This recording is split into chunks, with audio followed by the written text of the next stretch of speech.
Muy buenas noches, bienvenidos a la edición central de InfoTNU. Vamos a los principales títulos de la jornada.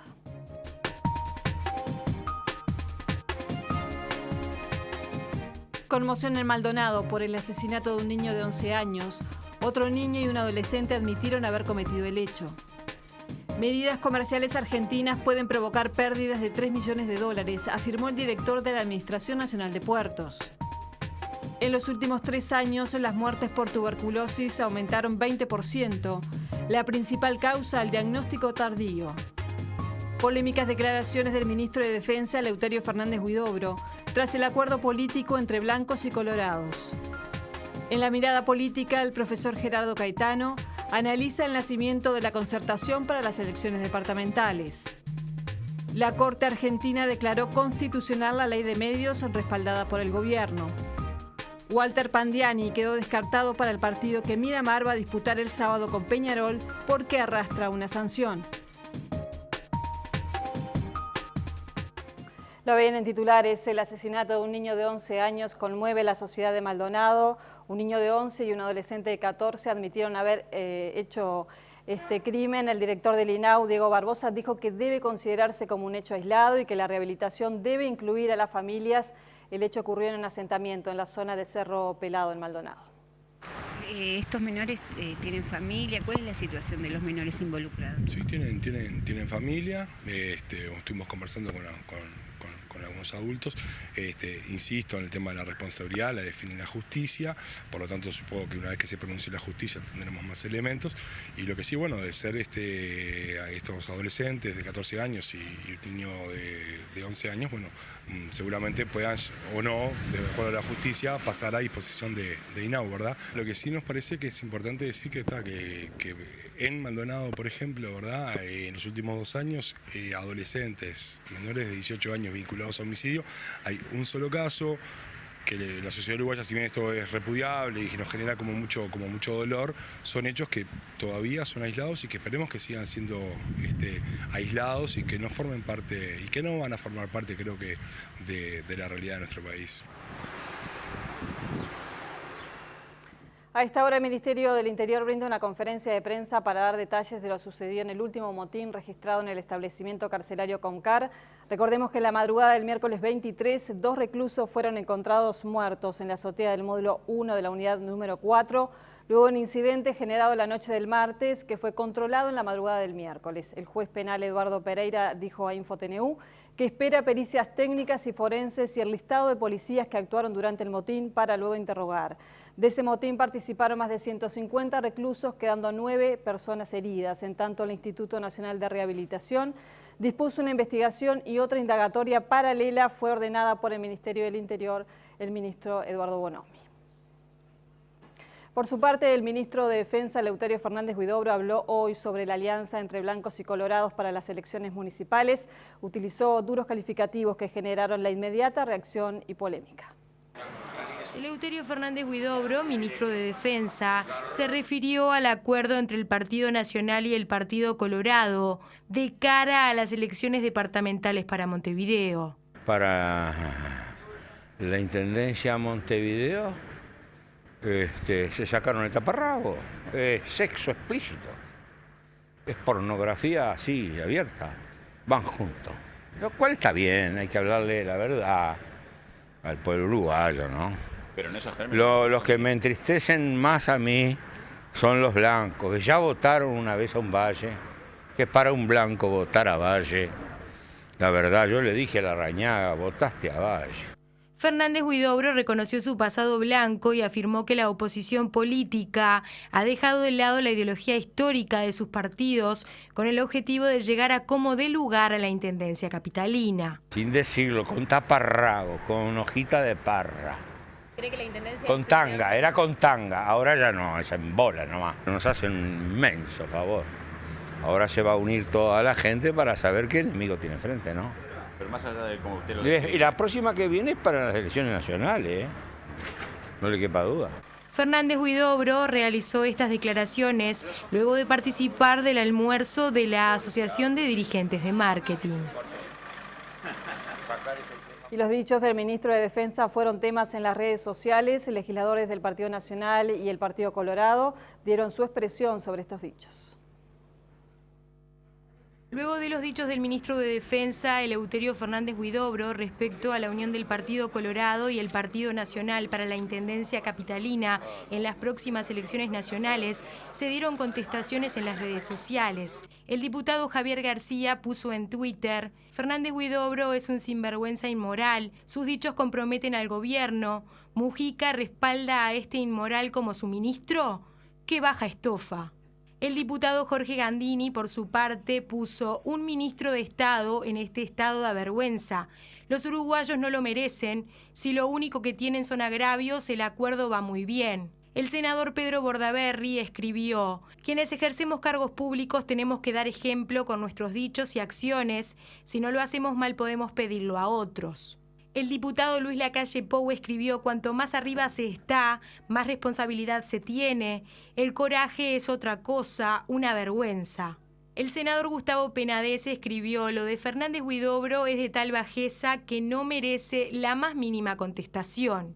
Por su parte, el diputado Rodolfo Caram dijo que lo de Fernández Huidobro no merece respuesta, solo mira de quién viene, el nivel lo mantienen otros, que pertenecen a los partidos que le agravia. El ministro de Defensa Nacional defendió la instalación de un centro de medicina especializada en el Hospital Militar y criticó a los médicos que se mueven con fines de lucro. El ministro de Defensa, Eleuterio Fernández Huidobro, dijo que las críticas por la instalación del Instituto de Medicina Altamente Especializada, IMAE, en el Hospital Militar no le sorprendieron. Cuando pusiéramos en marcha con recursos propios el IMAE cardiológico íbamos a tener problemas. Mañana, cuando queramos poner a funcionar la sala blanca para operaciones traumatológicas, vamos a tener problemas. Y pasado, cuando intentemos pasar otra vez a la órbita pública toda la imagenología del Hospital Militar, vamos a tener problemas. ¿Por qué cree eso? Porque hay monopolios, porque hay mucha plata de por medio. Fernández Huidobro reiteró que existen médicos que forman una mafia blanca. Tanto el Sindicato Médico del Uruguay como el Colegio Médico dijeron que yo acuso a todos los médicos del Uruguay. No, al contrario. La inmensa mafia es una minoría, la palabra lo dice.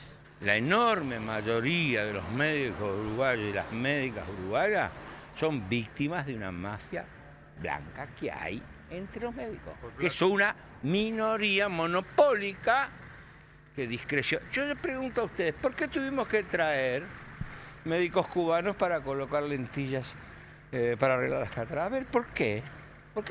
¿Cómo se explica eso? El secretario de Estado concluyó que desde su cartera apoyan la creación de un IMAE en el norte de Río Negro y aseguró que Tacuarembó sería el lugar indicado.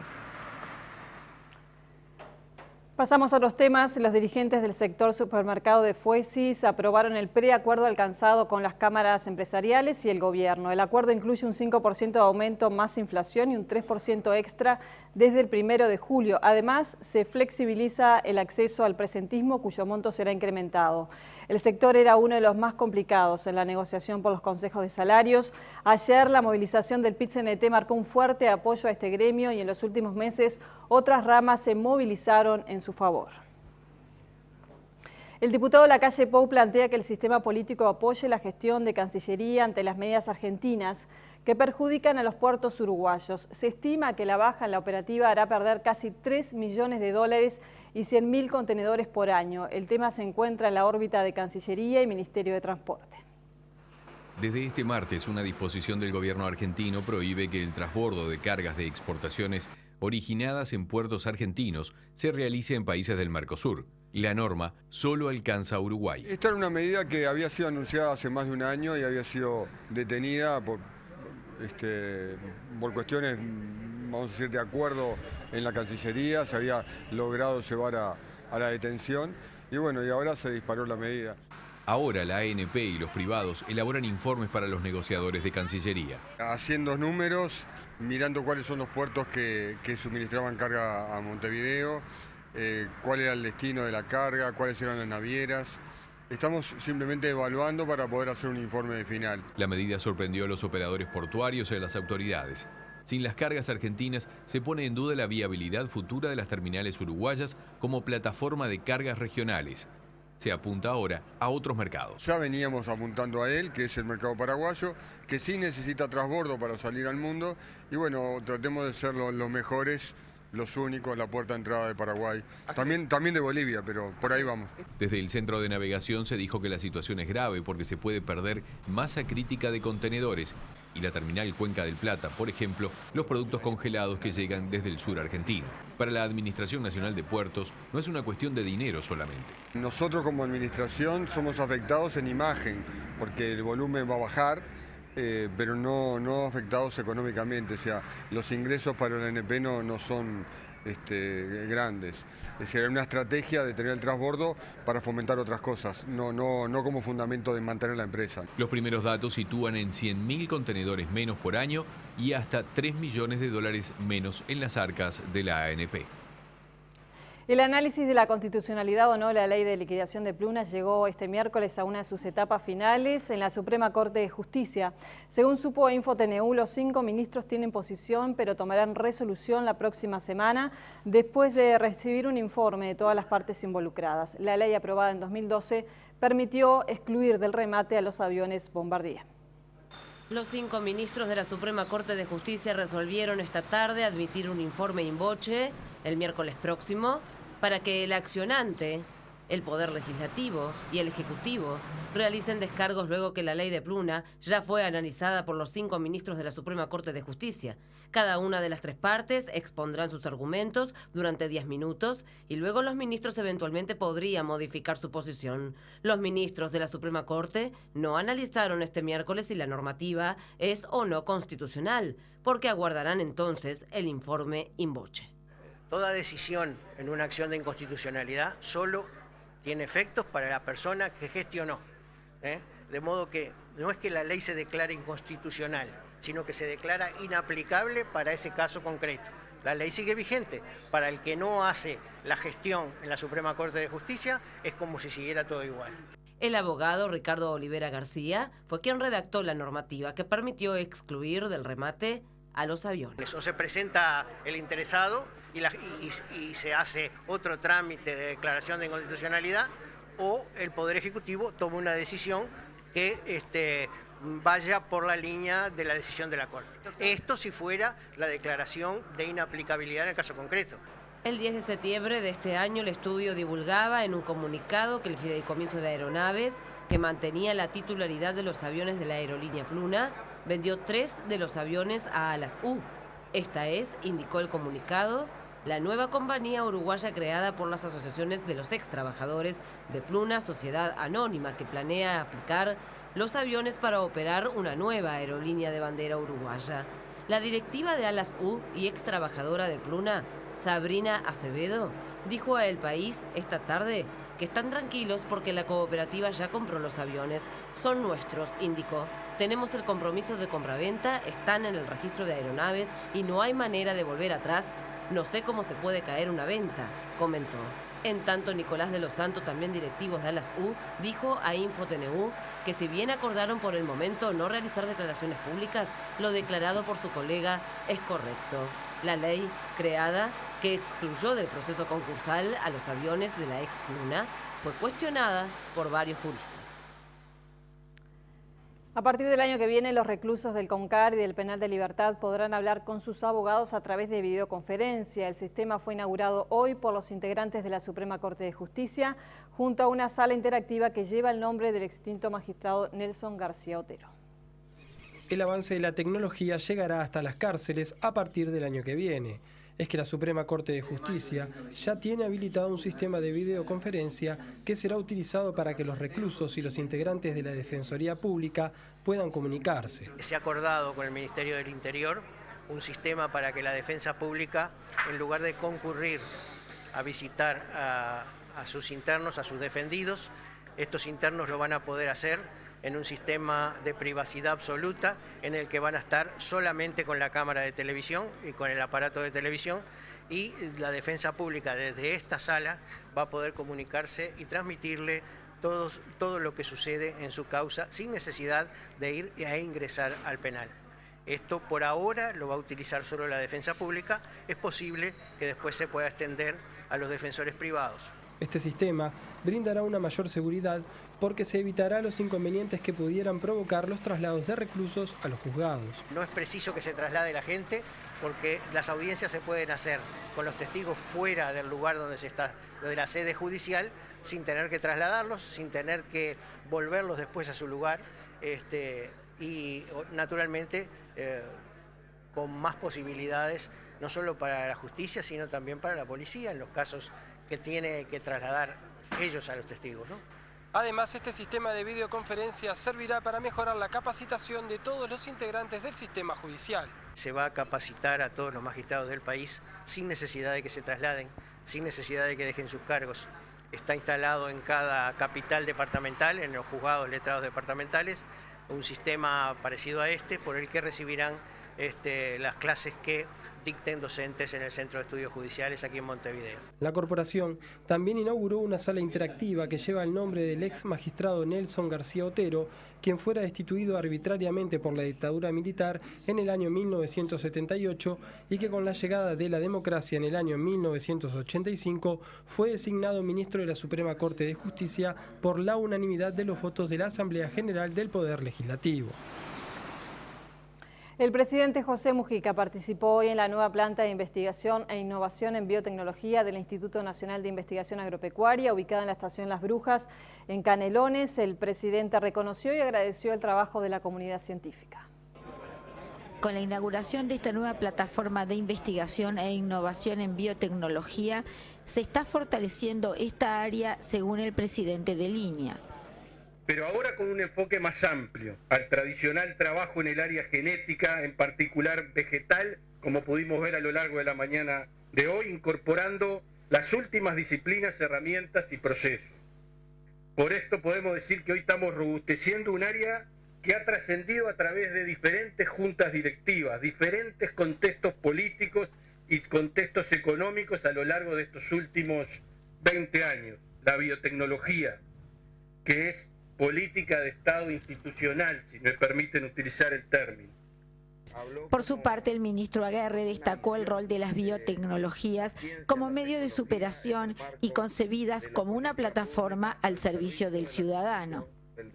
El rol de la ciencia, el rol de la investigación y el rol de las innovaciones en el área de las biotecnologías en un país que se presenta al mundo con el orgullo de tratar de diferenciarse como un país especializado, o mejor dicho, agroespecializado, en la producción de alimentos confiables, inocuos, trazables y con valor agregado ambiental.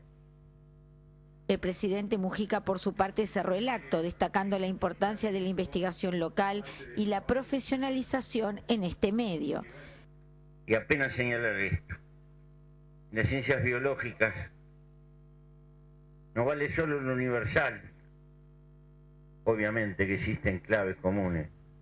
La investigación local tiene una importancia decisiva porque cada suelo, cada clima tiene peculiaridades y por lo tanto todas las familias y aspectos que se relacionan obligan a tener un compromiso científico más claro. Con toda la plata del mundo hay cosas que no se pueden arreglar si no hay investigación local.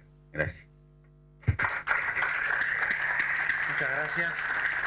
Las Brujas, Canelones, Pilar Torrado, Info TNU.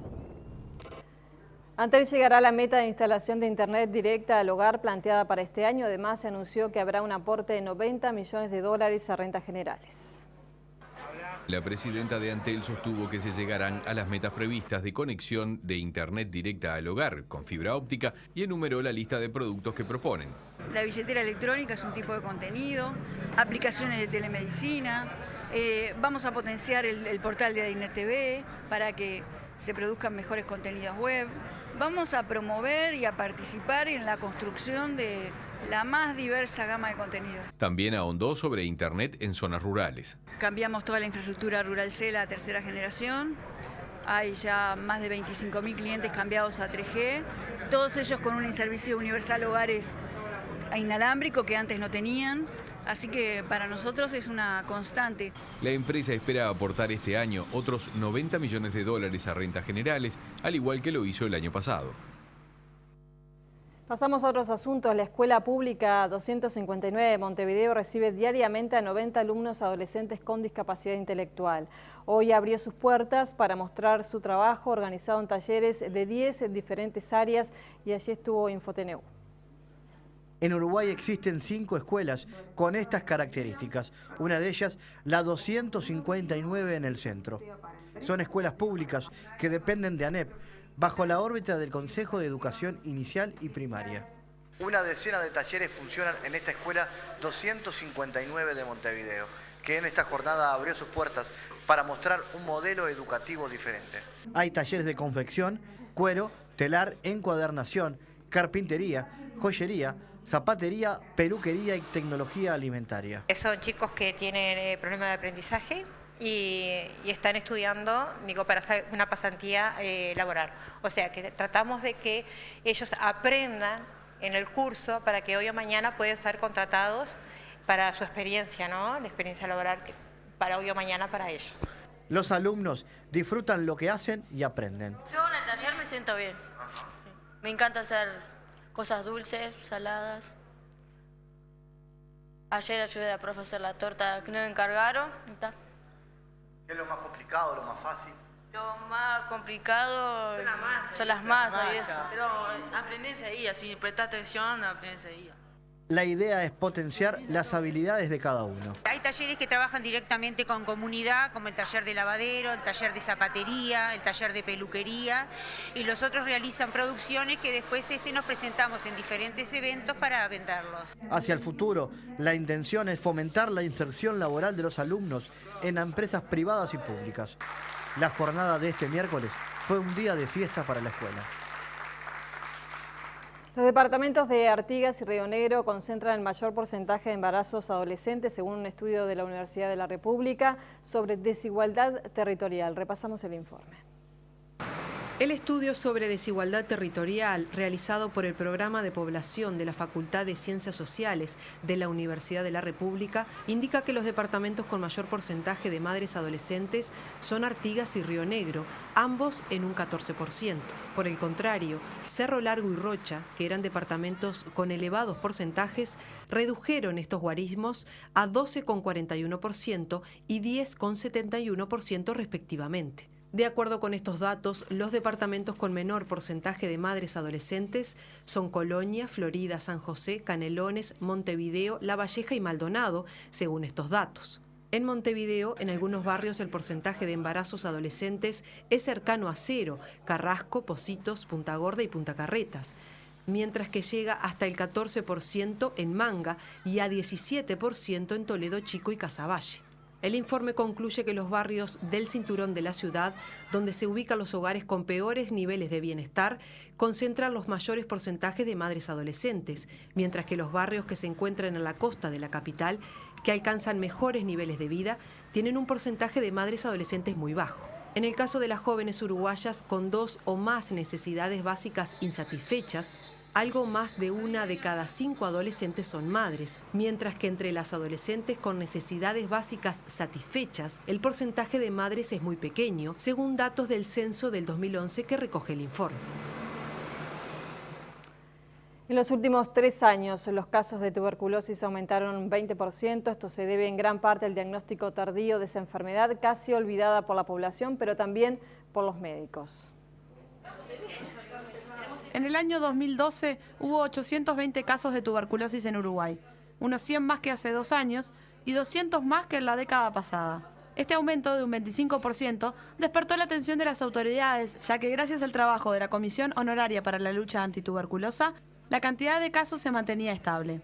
La comunidad, la población, dejó de pensar en tuberculosis como un problema, pero también los integrantes del equipo de salud dejaron de pensar, los médicos dejaron de pensar en tuberculosis y por lo tanto, hoy en día, si bien ahora hay cierta advertencia, cierta preocupación, durante mucho tiempo diagnóstico de la tuberculosis se ha retardado. Un diagnóstico tardío no solo deriva en un sufrimiento innecesario del paciente, sino en que la enfermedad continúa transmitiéndose, multiplicando el número de infectados. La tuberculosis ha sido por años una enfermedad estigmatizada, ya que se la asocia mayoritariamente con la pobreza. Es el paradigma de la enfermedad de la pobreza. Así que en los extractos menos beneficiados, desde el punto de vista socioeconómico, es donde hay mayor número de casos. Pero últimamente este concepto ha cambiado. Ya no es tanto un deterioro socioeconómico, sino también se da cuando hay un deterioro socioeconómico cultural, que no necesariamente está vinculado a pobreza. Todo lo que involucra esta enfermedad está supervisado por la Comisión para la Lucha Antituberculosa, ya sea para los centros de salud públicos o privados. El diagnóstico bacteriológico se realiza aquí en nuestro país, en el Laboratorio Central de la Lucha Antituberculosa, en donde se reciben las muestras de toda la red de centros periféricos que tenemos en el país. Así que en ese sentido Uruguay está posicionado en los primeros lugares de Latinoamérica y yo diría de toda la América y de todo el mundo, ¿no? La comisión también supervisa el tratamiento de esta enfermedad. Por 6 meses, el médico controla día a día que el paciente tome la medicación correspondiente, ya que el abandono del tratamiento puede derivar en secuelas graves o incluso en la muerte del paciente. Por año, entre 80 y 90 casos, o sea, un 10%, fallecen a causa de esta enfermedad.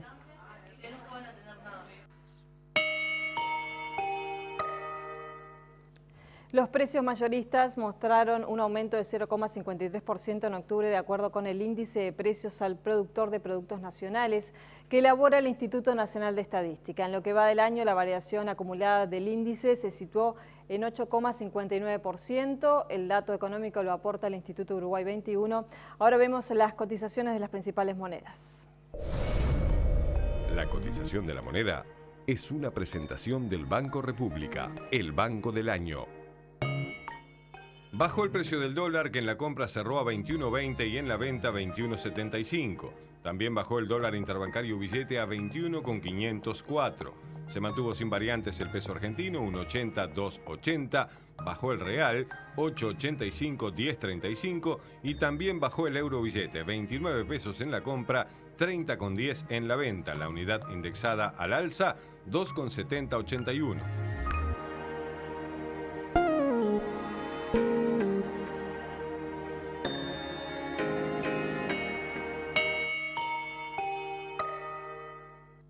Habla sin límites de lunes a viernes desde las 9 de la noche hasta las 9 de la mañana desde tu teléfono fijo por 198 pesos por mes. Antel, avanzamos juntos. La Corte Suprema de Justicia de Argentina declaró constitucional la ley de medios respaldada por el gobierno. Luego de varios años de disputas, el gobierno argentino logró un gran triunfo político y judicial luego que la Corte Suprema de Justicia declaró constitucional la ley de medios. Uno de sus puntos desarticula los oligopolios, lo cual obligará al mayor conglomerado de medios del país, el Grupo Clarín, a vender licencias de radio y televisión, es decir, desinvertir. Clarín, crítico de la gestión de la presidenta Cristina Fernández, controla el principal operador de TV por cable, el diario de mayor tirada, las radios más escuchadas y 2 de los canales de televisión con más audiencia. El grupo resistió judicialmente la Ley de Servicios de Comunicación Audiovisual con el argumento que buscaba acallar voces que cuestionan a Fernández. La presidenta sostuvo que la norma es una manera de democratizar los medios y combatir monopolios. El máximo tribunal argentino se pronunció ante un pedido del gobierno después de que una corte inferior dictaminara en abril la inconstitucionalidad de varios artículos. La iniciativa prohíbe a un mismo operador explotar licencias de televisión abierta, radio y cable y limita su participación de mercado. El Grupo Clarín llevaría el caso ante tribunales internacionales. En Chile, la última encuesta de opinión pública proyecta una amplia victoria de la expresidenta Michelle Bachelet en las elecciones de noviembre. Los 9 candidatos presidenciales chilenos defendieron sus proyectos políticos en el tercer debate cruzado realizado a poco más de 2 semanas de que se realicen las elecciones y en el que resaltaron los temas de educación y seguridad. Sin embargo, la exmandataria socialista Michelle Bachelet tendría casi asegurado el triunfo en la primera vuelta del 17 de noviembre con una cómoda ventaja según un sondeo elaborado por el Centro de Estudios Públicos. La consultora es de las más respetadas del país y arrojó una preferencia del 47% para Bachelet, mientras que la oficialista de la Unidad Demócrata Independiente Evelyn Matei, que pretende suceder a Sebastián Piñera, quedó segunda pero con apenas un 14%. Sobre esa base, los autores del estudio no contemplaron siquiera un escenario de segunda vuelta. El sistema electoral en Chile exige un 50% más 1 de los votos emitidos para vencer en forma automática en los comicios presidenciales y de no llegar a ese porcentaje, los 2 candidatos con mayor respaldo popular deben ir a una segunda vuelta que se celebraría en diciembre. El comando de la oficialista Matei respondió que la encuesta es un dato más, que no refleja la realidad del país y apostó a que obtendrá un mejor resultado en la primera ronda que le permita disputar la presidencia en diciembre.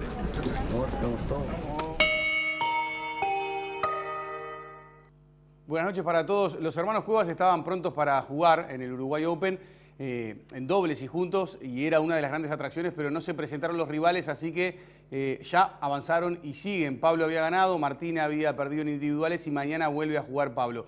Lo ven a Martín Lazarte, que está en Chile, que dirige a la Católica, pero que suena para la Liga de Quito. Algunas de las noticias de la jornada. El periódico británico Daily Star habla de una oferta del Madrid. Benzema y 23 millones por el delantero uruguayo Luis Suárez.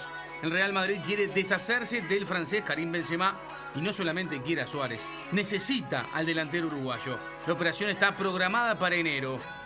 El técnico de la selección de Brasil, Luis Felipe Scolari, mostró su descontento por la elección de Diego Costa de jugar para la selección española. Está automáticamente desconvocado, dijo Scolari, y que le está dando la espalda al sueño de millones. Lo había convocado para los amistosos de noviembre frente a la selección de Honduras y de Chile. Según la información que publica el diario O Globo, la Confederación de Fútbol de Brasil acusa a Diego Costa de elegir a España por una razón financiera. La selección mexicana utilizó a un jugador que jugó para las juveniles de Argentina. Se instaló la polémica en la CONCACAF. Cristian Jiménez, el popular Chaco, jugó 6 partidos para la Sub-20 de Argentina y la Federación Mexicana podría quedarse sin el Mundial de Brasil, además de recibir sanciones económicas. El futbolista fue convocado por José Peckerman para disputar el sudamericano rumbo al Mundial de Sub-20 en el año 2001. Jiménez jugó 25 minutos en el triunfo 2-1 de México sobre Panamá por el hexagonal final de la CONCACAF. Algunas de las noticias de la jornada. Además, Perú cerró el ciclo de Sergio Marcarián. Oficialmente hoy lo anunció la Federación de Perú. El uruguayo fue técnico en las eliminatorias de la selección peruana. La selección Sub-17 vuelve a jugar el sábado frente a la selección de Nigeria. Nigeria estuvo en 6 finales de la categoría Sub-17 y 3 veces levantó la Copa del Mundo. Siempre la polémica surge en torno a las edades de los africanos. El organismo le realizó a 4 futbolistas de cada selección un control médico para corroborar la edad de los jugadores en el Mundial Sub-17 que se disputó en Nigeria 2009. Ahí comenzó la investigación. ¿En qué consiste básicamente? Es un examen radiológico que determina la veracidad de la edad de los deportistas. Un estudio óseo que se llevó a cabo por primera vez en aquel Mundial. La FIFA creó este sistema de escáneres denominado IRM que se ha ido perfeccionando con pruebas a más de 1.500 jugadores. Cuando la FIFA decidió aplicar el sistema en el Mundial de Nigeria Sub-17 2009, 15 jugadores fueron apartados de aquel plantel antes de comenzar el Mundial en el equipo local, en el equipo nigeriano. Este año sucedió lo mismo en Emiratos Árabes. El margen de error del procedimiento es solamente de 2 meses. Un ex jugador de la selección nigeriana, técnico de las selecciones juveniles, Niesimaka, aseguró que el capitán de aquella selección Sub-17 de Nigeria en el 2009 tenía al menos 25 años cuando participó del torneo. En 1985 se jugó el primer mundial de la categoría Sub-17 y el ganador fue Nigeria. En el 91 el campeón fue Ghana. En el 93 Nigeria le ganó la final a Ghana. En el 95 Ghana le ganó la final a Brasil. Nigeria volvió a ser campeón en el año 2007. Solo de 5 finales no han participado equipos africanos. Nigeria fue 3 veces campeona mundial en sub-17 y 3 veces subcampeona del mundo. 6 finales del mundo para la próxima rival de Uruguay en este mundial. Con respecto a los sudamericanos, Argentina nunca participó de una final sub-17. Uruguay estuvo en una, en México, en el año 2011. Y Brasil tiene 3 títulos del mundo en la categoría. Disputó 5 finales sub-17, la selección de Brasil. Pandiani se sacó la foto ahí con Gonzalo de los Santos, con su amigo Miramar, pero no va a jugar frente a Peñarol. Aquí está Pandiani, esta es una de las imágenes del día, junto con su hijo, pero está suspendido por acumulación de amarillas, la segunda vez española en donde militó, jugó para Atlético Baleares y por eso, por esas 5 tarjetas, no va a poder jugar frente a Peñarol, tendrá que conseguir y cumplir esa sanción. Y también lo que no ha llegado es la habilitación para Nicolás Pandiani, para el hijo. Cambios hoy en Peñarol, Castillo al arco, en el probable de Goncalves, Maxi Gómez, un pibe de la tercera lateral por Raguso. Por ahí las novedades también para el partido. Mucha gente esperaba a Pandiani, pero no lo va a poder ver el fin de semana. Se jugó y se cerró la 9ª fecha de la Liga Uruguaya de Básquet. Y vamos a comentarles, el gran partido fue este, ¿no? El de Braica Maccabi frente a Malvin, el partido de las polémicas y que terminó con victoria para Maccabi 75-73 y Atila Pasos tomó ese rebote a falta de algunos segundos y después del tiro de barrera para darle el doble de la victoria a Braica y Maccabi. Victoria de Tabaré también, ¿no? Ahí estaba Capalvo bastante enojado por el fallo de Uslengui. Tabaré le ganó a Aguada por un doble, le sacó el invicto a Aguada, Tabaré, en el José Salduna, ahí con Jimmy Boston, nueva incorporación de Tabaré que anotó 21 puntos. Trubil le ganó a Sayago 82-75 y Bohemios, en el debut del Fede Camiña como técnico de la Marrón, le ganó a Olimpia 102-95 la victoria para Bohemios, primera victoria del equipo de Positos, con el Fede ahora, con el Fede Camiña como entrenador. Hoy hay muchos partidos de la NBA, ayer debutó y ganó Miami. En el inicio de la temporada de la NBA, los Heat de Miami consiguieron una fácil victoria ante los Bulls de Chicago por 107-95. El alero LeBron James se destacó con 17 puntos, generados en 5 de 11 tiros de campo, 7 de 9 desde la línea personal, además dio 8 asistencias y capturó 6 rebotes. La ausencia del escolta Kobe Bryant por lesión no impidió que Los Ángeles Lakers vencieran a su vecino los Clippers en 116-103. Paul Gasol fue quien lideró a los Lakers con 15 rebotes y 13 puntos en sus 28 minutos en cancha. El reserva Henry decidió el juego a favor de los amigos de Kobe con 12 puntos en el último período. Indiana comenzó con sonrisa en la temporada con su victoria ante Orlando 97-87. La dupla, George Hibbert, dominó el juego y complementados con el argentino Escola, lograron quedarse con el punto. George puso 27 tantos y Hibbert capturó 16 rebotes. Sao Paulo Atlético Nacional, hoy por la Copa Sudamericana, juegan el primer partido en Brasil por los cuartos de final. Y hoy es el cumpleaños de Diegote Maradona, el número 53. Maradona, lo marcan dos, pisa la pelota Maradona, arranca por la derecha el genio del fútbol mundial, y es el tercero a tocar para Borruchaga, siempre Maradona, genio, genio, genio, ta, ta, ta, ta, ta, ta, ta.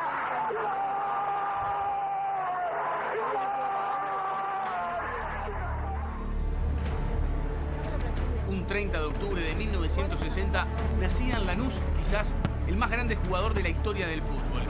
Fue el quinto hijo y primer varón del matrimonio entre Diego Maradona y Dalma Salvadora Franco. Se crió en Villa Fiorito. Yo no fui a pedir perdón a Inglaterra, hermano. Yo tengo menos mujeres que la tapa del gráfico y tengo menos palabras que el amigo del zorro. Seguro la Habana 4310, séptimo piso. Y vamos a ver si me dura 30 segundos. Debutó con un pibe para los argentinos. Polémico, rebelde, transgresor. Siempre dijo lo que quiso, lo que tenía ganas de decir y en el lugar en donde tenía ganas. A donde iba todos iban y en ese lugar el pibe se sentía ídolo. El puesto le quedaba bien, pero la marca fue tan grande que los espacios privados nunca existieron. Sobre sus hijos, sobre sus adicciones, su vida se volvió pública y así elogiada y cuestionada. Disfrutó pero también sufrió la fama, sus encantos y sus demonios. Maradona criticó al Papa, a la política imperialista de Estados Unidos, jugó un cabecita con Fidel Castro. Diego llegaba donde quería. La pelota no se mancha. Amagó desde el principio en dejar de jugar, pero el fútbol no quiso que se fuera, tampoco los intereses del fútbol. Una sanción por consumir efedrina en el Mundial de Estados Unidos en 1994 lo dejó fuera de las canchas por un largo periodo. Tipo yo, de Bilardo, que yo jugaba para Boca, nos decían gente que busca gente. ¿Por qué? Lo veían 10 minutos y lo que se ponían a llorar. Cierto grupo del público empezó a cuestionar su caminar, como si necesariamente tuviera que asumir esa responsabilidad de ser ejemplo del mundo. A esa altura, las drogas ya eran algo natural en la vida de Diego. Los medios se aburrían de publicar historias sobre él y las drogas. Se peleó con Pelé, se amigó, se manifestó como amigo del expresidente de Venezuela, Hugo Chávez. La Argentina es digna. Echemos a Bush. En 1970, cuando aún le faltaban 6 años para debutar en Primera División con Argentinos Juniors, Diego había dicho: Mi primer sueño es jugar en el Mundial.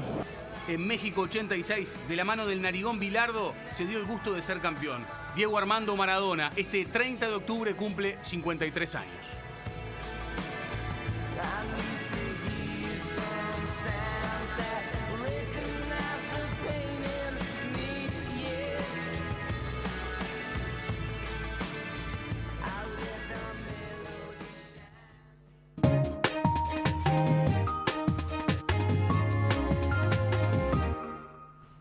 Para el Consejo de Salarios, las cámaras empresariales del sector agropecuario no propusieron aumento salarial para sus trabajadores. Por primera vez, los peones de estancia que hace un año están sindicalizados piden que el salario mínimo aumente de 7.900 a 14.000 pesos. Además, reclaman el cumplimiento de las 8 horas rurales. Las cámaras están integradas por la Asociación y la Federación Rural, la Asociación de Productores de Leche y la de Cultivadores de Arroz. En la Expo Prado 2013, la Asociación Rural impidió el ingreso al predio del Prado a un grupo de trabajadores rurales que portaban carteles y volantes con sus reivindicaciones. Muy buenas noches y por aquí comenzamos con el historiador Gerardo Caetano. Buenas noches, Gerardo. Buenas noches. Su grupo de Consejo de Salarios 22 y 23 atiende esta situación. Es el sector que todavía tiene más atraso. Y es un sector muy particular, muy particular. En primer lugar, el sector agropecuario está viviendo desde hace ya casi una década una verdadera revolución productiva con altísimos niveles de rentabilidad, tal vez desconocidos en la historia del país, muy importantes para el desarrollo, pero bueno, tenemos un sector históricamente con grandes dificultades para sindicalizarse, un sector históricamente deprimido, un sector muy explotado a lo largo de la historia, que ha empezado... Justo se acaba de cumplir un año, el 28 de octubre, la conformación de un sindicato. Y encontramos esta ronda de Consejo de Salarios una situación que a todas luces suena realmente inexplicable. Inexplicable. Que un peón de estancia gane 8.000 pesos. Están pidiendo ganar 14.000. 8.000 pesos. Que el 65% de los peones rurales, particularmente del sector agropecuario, 65% de esos 35.000 trabajadores rurales ganen menos de 14.000 pesos. Menos de 14.000 pesos. Cuando estamos hablando de uno de los sectores que ha tenido mayor rentabilidad, uno de los grandes ganadores de esta década de crecimiento económico ininterrumpido, con algunos números que resultan realmente impactantes. ¿Sabés en la última década, en los últimos 11 años, cuántas veces aumentó el valor promedio de la hectárea? ¿Cuántas? Se multiplicó por 9.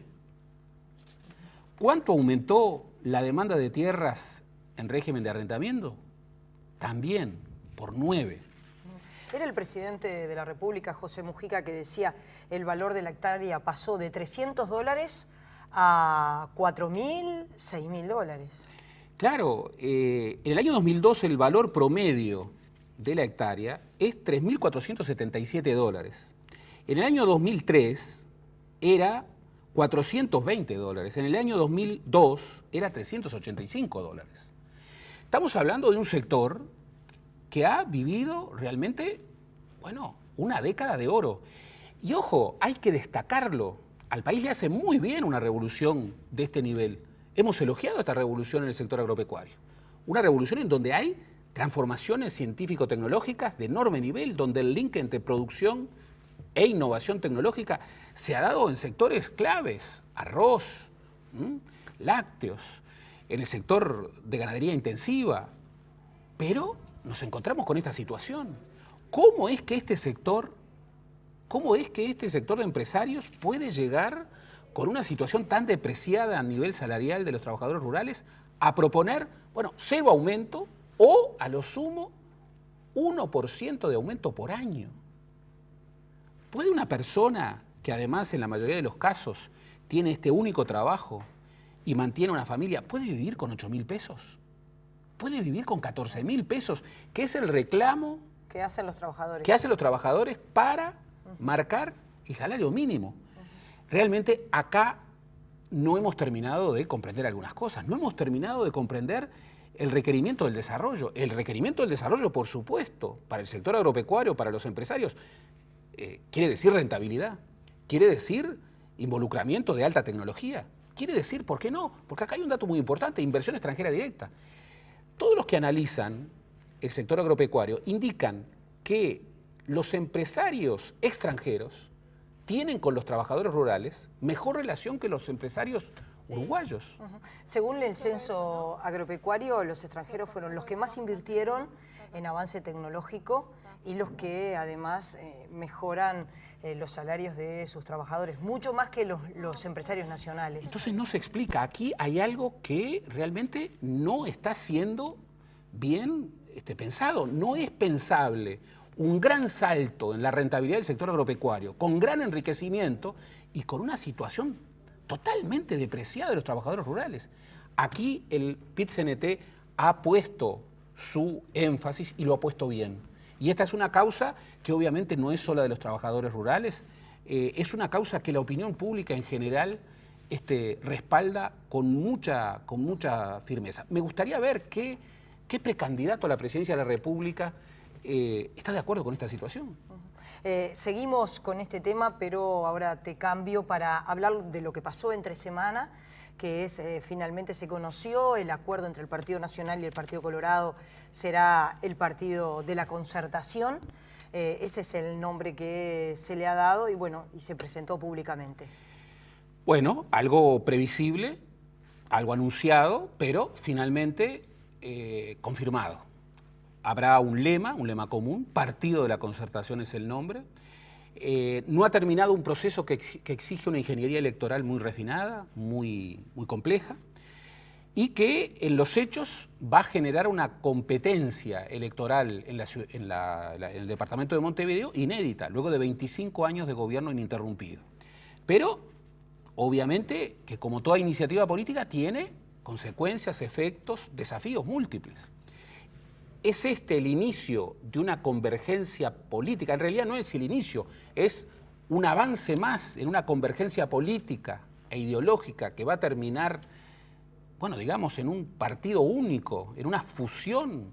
Bueno, hay connotados dirigentes blancos y colorados que dicen que no, que esto es solamente un acuerdo electoral para Montevideo, eventualmente un acuerdo electoral para algunos departamentos. Pero es tan difícil administrar esto. Hay muchos dirigentes políticos que dicen que sí, que vamos ya no hacia un sistema con dos bloques, sino que vamos hacia un nuevo bipartidismo. Esto es algo que va a beneficiar a blancos y colorados. Y aquí entran las dudas, Claro, si blancos y colorados van a tener como respuesta frente amplista, cosas como las que hoy dijo de tarde el ministro de Defensa, que habló de un acuerdo pornográfico, así lo calificó, entre otros conceptos. Si el ministro de Defensa sigue declarando de esta manera, o si, digamos, la dirigencia del Frente Amplio, que no lo creo, sigue pensando que de esta manera defiende sus intereses, bueno, se están equivocando mucho. Yo creo que hoy el Partido de la Concertación, con estos dichos del ministro de Defensa, ganó mucho más de lo que perdió.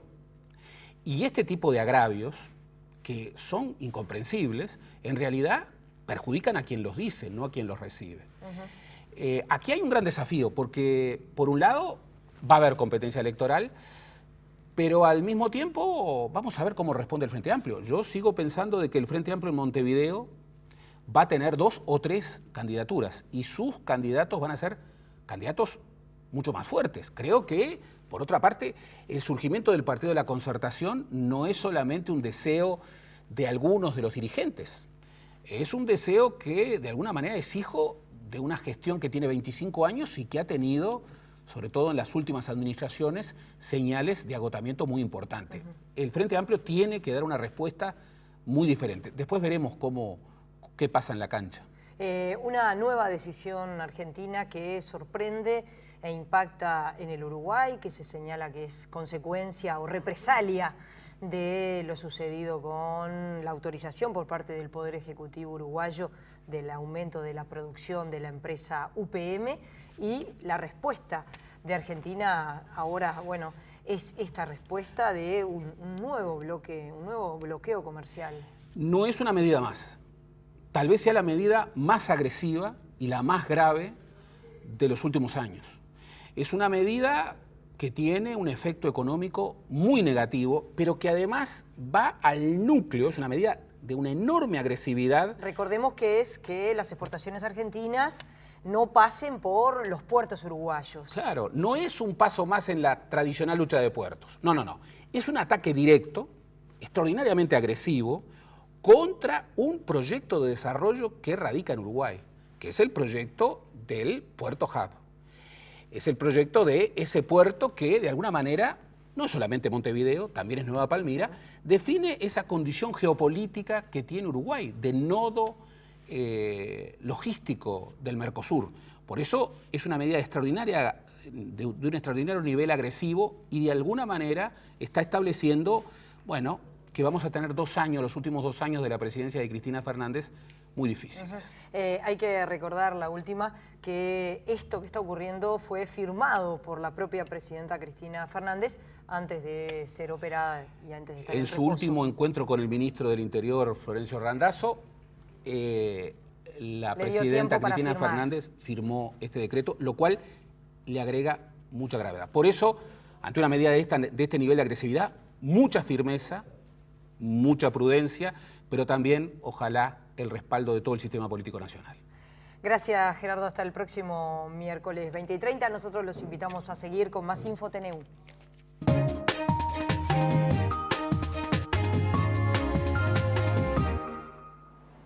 El presidente Mujica participó hace algunos momentos del cierre del Congreso Internacional del CLAD, donde administraciones estatales del continente comparten experiencias para mejorar la gestión. Mujica realizó críticas a la actitud de algunos funcionarios públicos, habló de la burocracia estatal y admitió haber fracasado en la reforma del Estado.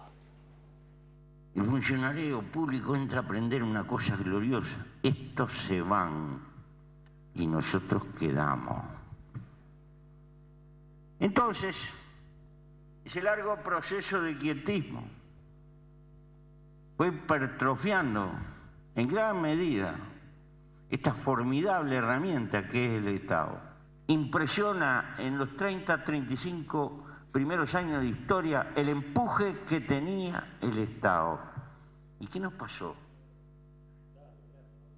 Empezaron los partidos políticos en su lucha por permanecer en el gobierno,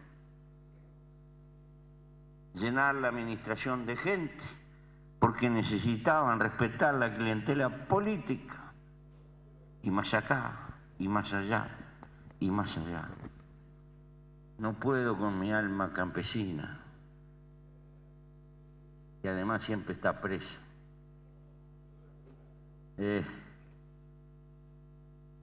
Debo ser un ser intratable en una oficina insoportable. Lo reconozco. Porque la vida es la libertad. La vida es el pájaro. Pero hay que honrar a la vida. Los estados no pueden transmitir sentimientos. Y la gente no solo quiere ideas, quiere sentimientos. A veces quieren que la escuche, aunque no le resuelva nada, que la escuchen.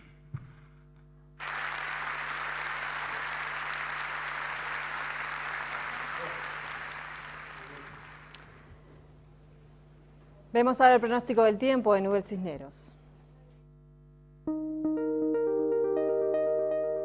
Mañana tendremos un inicio de jornada fresco con neblinas aisladas, temperaturas que se elevan rápidamente, generando una tarde de altas temperaturas con progresivo aumento de nubosidad de humedad. La noche estará inestable, habrá abundante nubosidad, comenzando a desmejorar por el suroeste con tormentas y lluvias. El viernes se espera un día húmedo e inestable, habrá abundante nubosidad, generando lluvias y tormentas, algunas puntualmente fuertes, capaces de generar importante actividad eléctrica, probables granizadas, rachas de vientos y lluvias copiosas, lo que puede provocar la salida rápida de cauces de ríos y arroyos. En capital y área metropolitana se espera una mañana fresca, evolucionando a cálida en la tarde, con progresivo aumento de nubosidad de humedad. En los próximos días, el viernes se espera pasaje de abundante nubosidad, generando lluvias y fuertes tormentas, con abundantes lluvias, mejorando en la mañana del sábado con descenso de temperatura.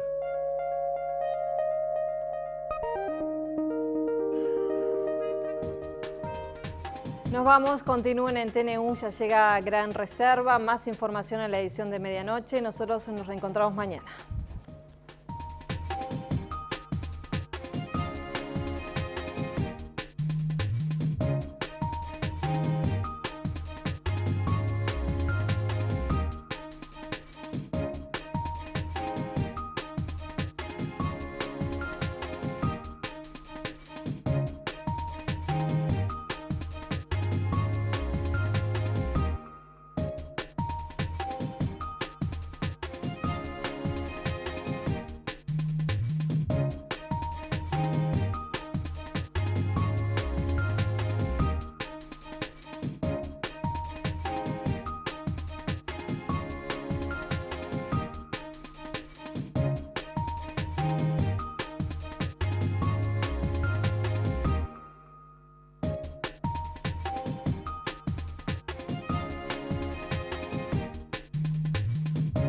Presentó ANCAP, uruguayos haciendo el futuro Uruguay.